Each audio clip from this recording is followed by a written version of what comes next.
soalan, kamu boleh bertanya. Nasionalisme di Jepun digerakkan oleh pemerintah Jepun. Pemerintah Jepun sendiri yang menggerakkan nasionalisme ni disebabkan oleh kesedaran untuk mencapai kemajuan bagi mengelakkan ancaman imperialisme barat. Maknanya bagi mengelakkan ancaman penjajahan. Imperialisme ni maksudnya penjajahan barat. Jadi Maharaja Mikado Meiji, ingat nama ni Maharaja Mikado Meiji ini, beliaulah yang telah melancarkan gerakan pemulihan Jepun. Gerakan pemulihan Jepun dengan menekankan pemodenan mengikut model barat supaya Jepun dihormati oleh kuasa barat. Maknanya sebelum itu, Jepun sebenarnya adalah sebuah negara pertanian. Sebuah negara pertanian. Namun apabila Jepun, Maharaja Mikado melihat bahawa ini perlu dilakukan sesuatu untuk modernkan Jepun, maka Maharaja Mikado Meiji telah pun mengambil model barat untuk modernkan Jepun. Supaya apa? Supaya Jepun dihormati oleh kuasa barat dan kuasa barat tidak mahu menjajah Jepun. Itu cara dia.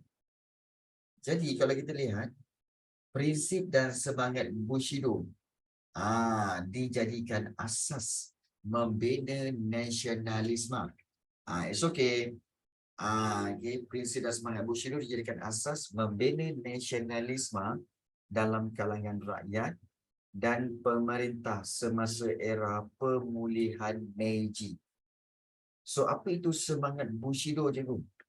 Semangat Bushido ialah sikap yang sanggup menanggung risiko, bersungguh-sungguh mencapai cita-cita dan sedia berkorban demi melaksanakan tanggungjawab terhadap ketua dan negara. Inilah dia semangat yang kita kata sebagai semangat Bushido, sanggup menanggung risiko, bersungguh-sungguh mencapai cita-cita, sedia berkorban demi melaksanakan tanggungjawab terhadap ketua dan negara. Dan sebenarnya semangat ini, kalau kita lihat, di Jepun semangat Bushido. Kalau pada Islam, dia dikenali sebagai jihad. Dikenali sebagai jihad dalam Islam. Dipanggil semangat jihad. Dan semangat-semangat inilah sebenarnya yang dah tak ada dalam kalangan orang dan juga kalangan remaja. Remaja kita sekarang ini, kalau nak buat apa-apa kan, apa untung dia? Oh, tak ada untung lah. Kalau tak ada untung, tak payah buat lah, rugi. You see? Melihat sesuatu perkara daripada untung dan rugi. Sebenarnya bukan semua perkara, bukan semua perkara perlu diukur dari untung dan rugi. Semua perkara kadang-kadang perlukan pengorbanan. Kadang-kadang perlukan kejujuran. Ini kalau korang dalam bab bercinta ni, nak je. Sehidup semati, nak jujurlah bagai, kan? Tapi kemudian tengok ada untung tak? Kan. Cinta monyet, ya betul. Jadi cikgu harap, bila buat sesuatu tu daripada hati, jujur. Janganlah sesuatu itu dipandang dari sudut untung dan rugi sahaja. Tak bolehlah macam tu, kan? Ada benda yang kita perlu tengok daripada sudut kepentingan negara. Baik. So, kalau kita lihat, itulah semangat Bushido. Jepun dulu dah ada semangat Bushido. Jadi oleh sebab itu, pemulihan, kalau kita lihat di sini, iaitu pemulihan meliputi gerakan pembaharuan dalam semua aspek kehidupan, menjadikan Jepun muncul sebagai negara perindustrian, bagus negara perindustrian, dan kuasa tentera yang kuat di Asia pada awal abad ke-20. Bagus, memang bagus. Namun begitu, kesilapannya adalah, desakan ekonomi dan nasionalisme yang melampau oleh golongan tentera menjadikan Jepun sebagai kuasa imperialisme di Asia. Apa maksudnya cikgu? Okay, maksudnya mula-mula kita lihat Jepun ni bagus. Dia muncul dengan negara perindustrian, dengan semangat Bushido bagai semua.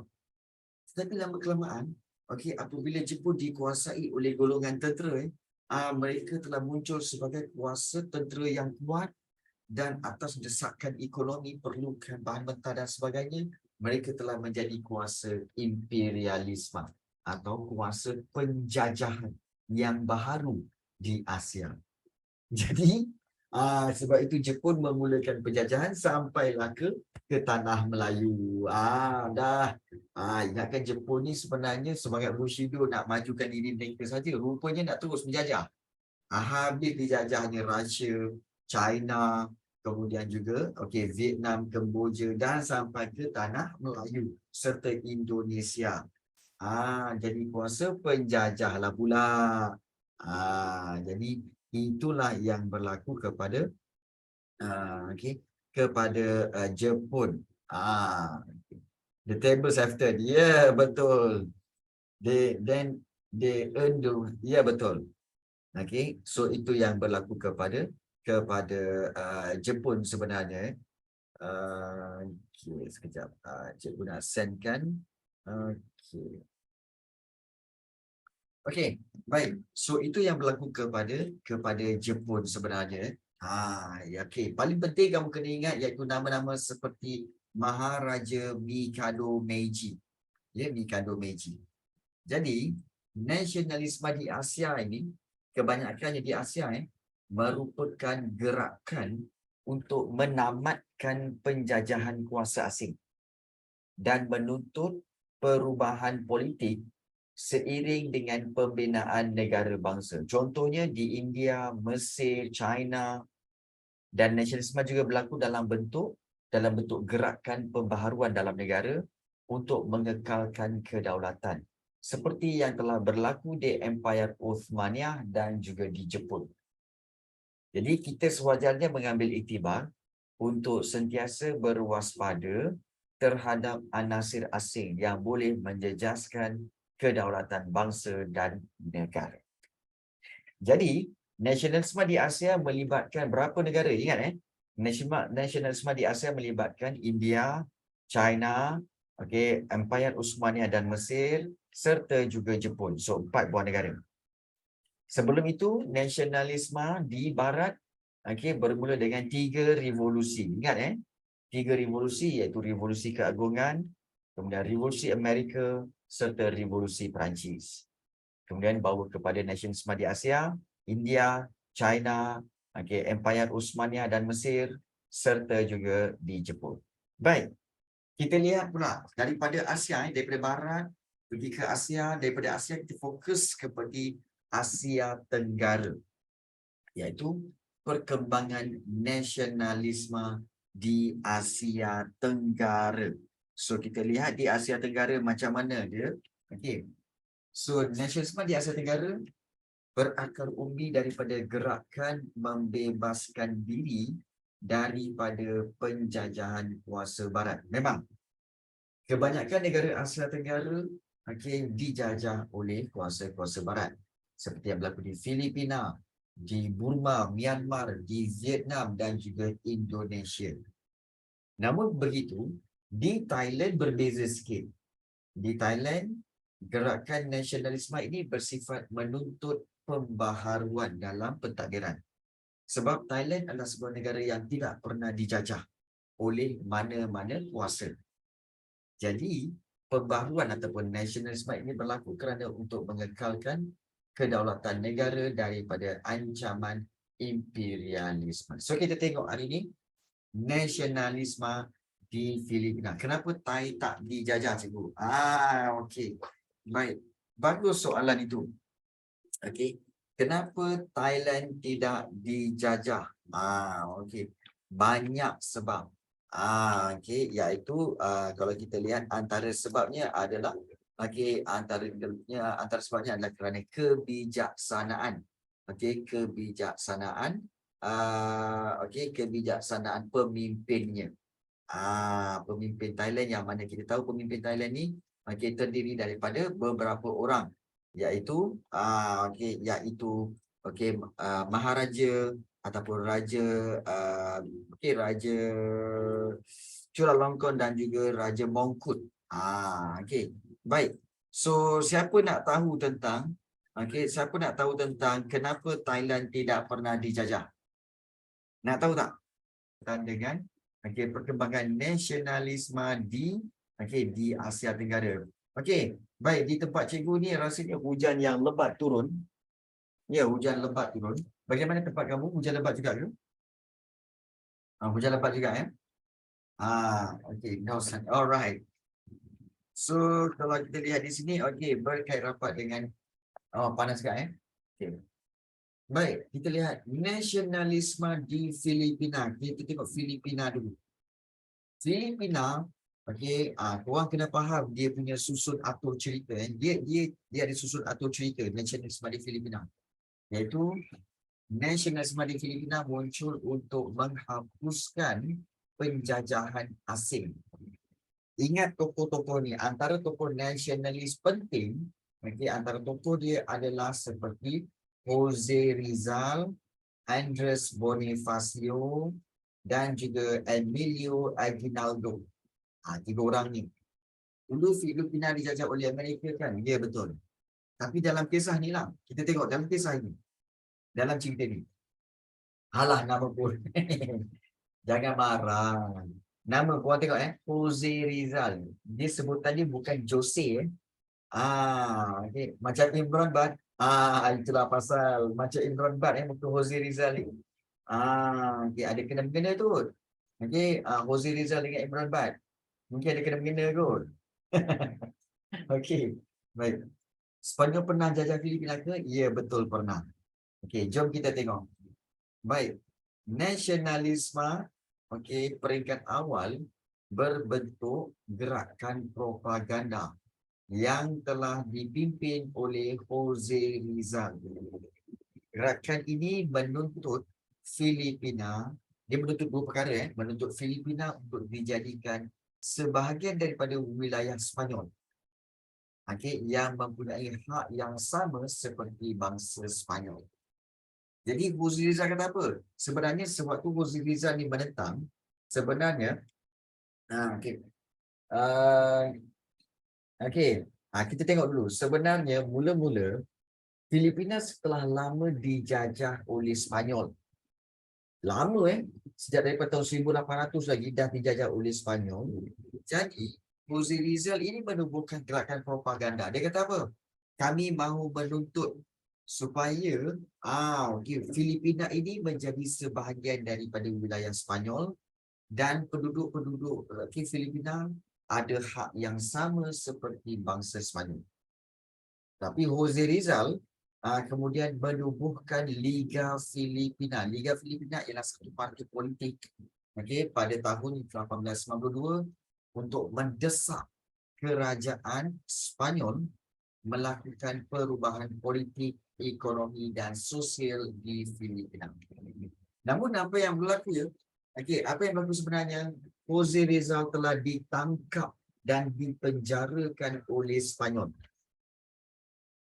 Kerajaan Sepanyol yang memerintah Filipina telah menangkap Jose Rizal dan juga memenjarakan beliau sehingga beliau mati dalam penjara.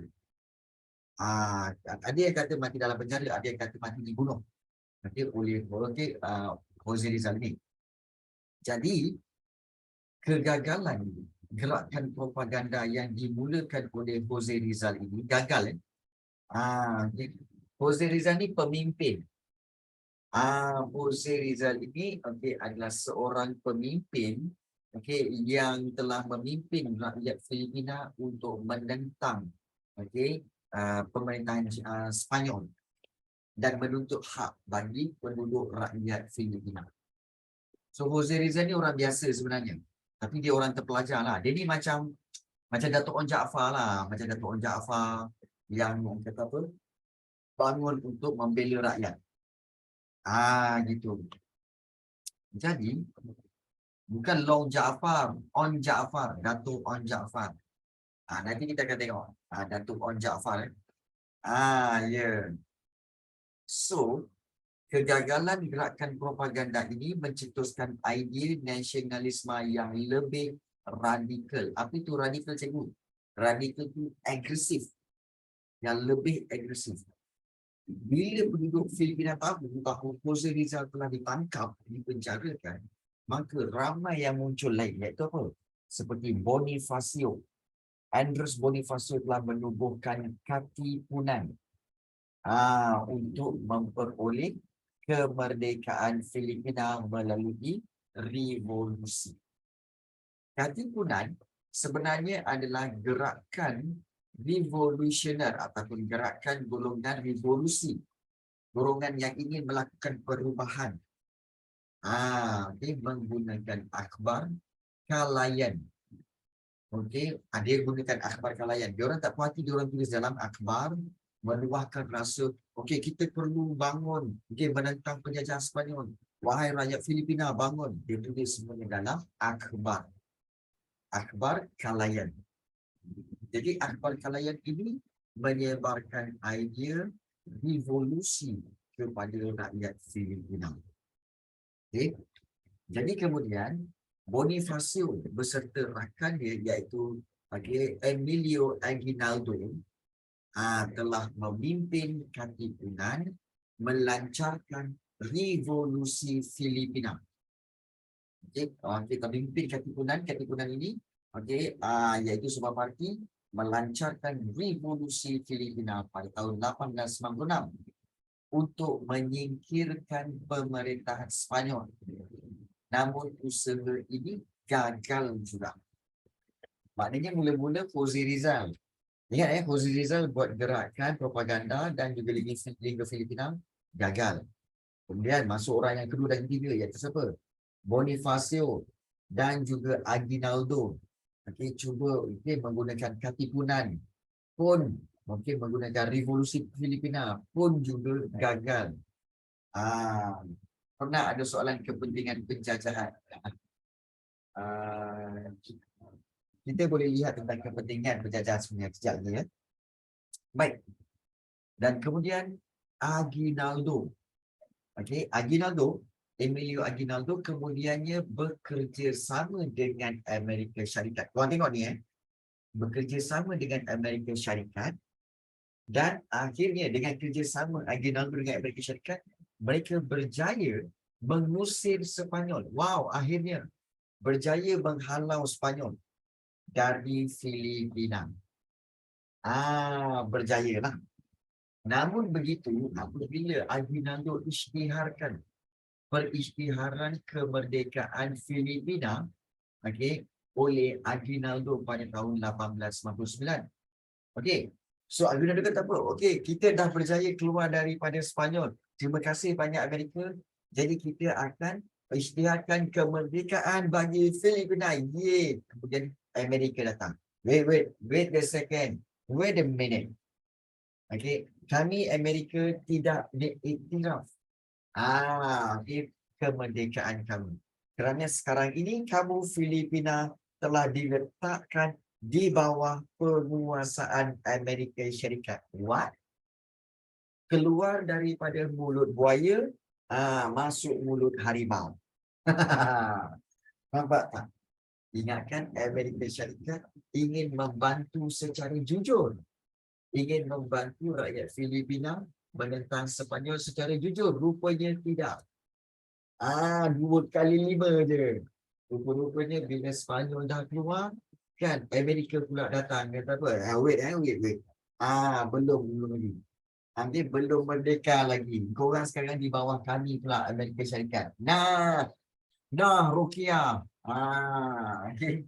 Jadi, di negara barat yang turut dan juga ya betul, sama je. Jadi kalau kita lihat di bawah penjajahan Amerika Syarikat, golongan nasionalis ini pun teruskan juga mengubah strategi perjuangan dengan menggunakan saluran diplomasi melalui parti politik sederhana. Maknanya kali ini Apabila Amerika Syarikat menguasai Filipina, kali ini mereka kata apa? Kita tak boleh menentang Amerika Syarikat seperti kita menentang Sepanyol dulu. Kita kena guna saluran apa? Perbincangan, bertolak ansur, dengan Amerika. Jadi pada waktu itu, mereka menggunakan saluran diplomasi ini melalui parti politik sederhana. Jadi, ya, pendekatan kerjasama ini membolehkan Sergio Osmena, iaitu pemimpin Parti Nasionalis, dilantik menganggotai Dewan Perhimpunan Filipina. Dan gerakan inilah yang menuntut kemerdekaan, dan diteruskan oleh golongan nasionalis sehinggalah Perang Dunia Kedua. Jadi nampak tak? Dia punya flow dia. Flow-nya adalah iaitu ingat tokoh-tokoh. Ingat dia punya flow dia. Flow dia siapa cikgu? Bermula Andres Bonifacio. Kemudian bermula Jose Rizal, Andres Bonifacio, kemudian Emilio Aguinaldo, kemudian juga yang terakhir iaitu Sergio Osmena. So akhirnya dapat kemerdekaan mereka tu, dia dapat. Akhirnya dapat. Selepas Perang Dunia Kedua. So susunan dia seperti Jody Sebaran buat di sini, iaitu Jose Rizal, lepas tu Andres Bonifacio, Emilio Aguinaldo dan juga Sergio Osmena. So itulah dia flow tentang peristiwa nasionalisme di Filipina. Ya, nak tanya, silakan nak tanya. Nak tanya silakan kalau nak tanya apa-apa, ya. Okay. So kalau kita lihat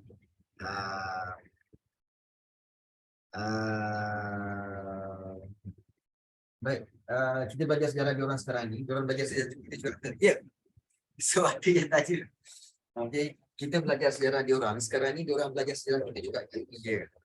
Di mana mereka juga ada belajar tentang nasionalisme di Asia Tenggara dan juga penjajahan di Asia Tenggara juga termasuk dalam sejarah.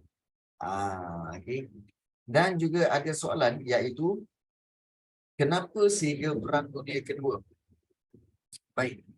Bila Perang Dunia Kedua, semua negara-negara Asia Tenggara, Malaysia, Tanah Melayu, kemudian Filipina, Indonesia dan semuanya telah dibebaskan daripada penjajahan. Iaitu apabila datangnya Jepun telah menguasai Tanah Melayu, Indonesia, Filipina, kemudian Vietnam dan sebagainya, Singapura, dan juga Brunei. Jadi selepas Perang Dunia Kedua berakhir, maka negara-negara itu, kebanyakan negara-negara seperti Filipina, Indonesia telah diberikan kemerdekaan.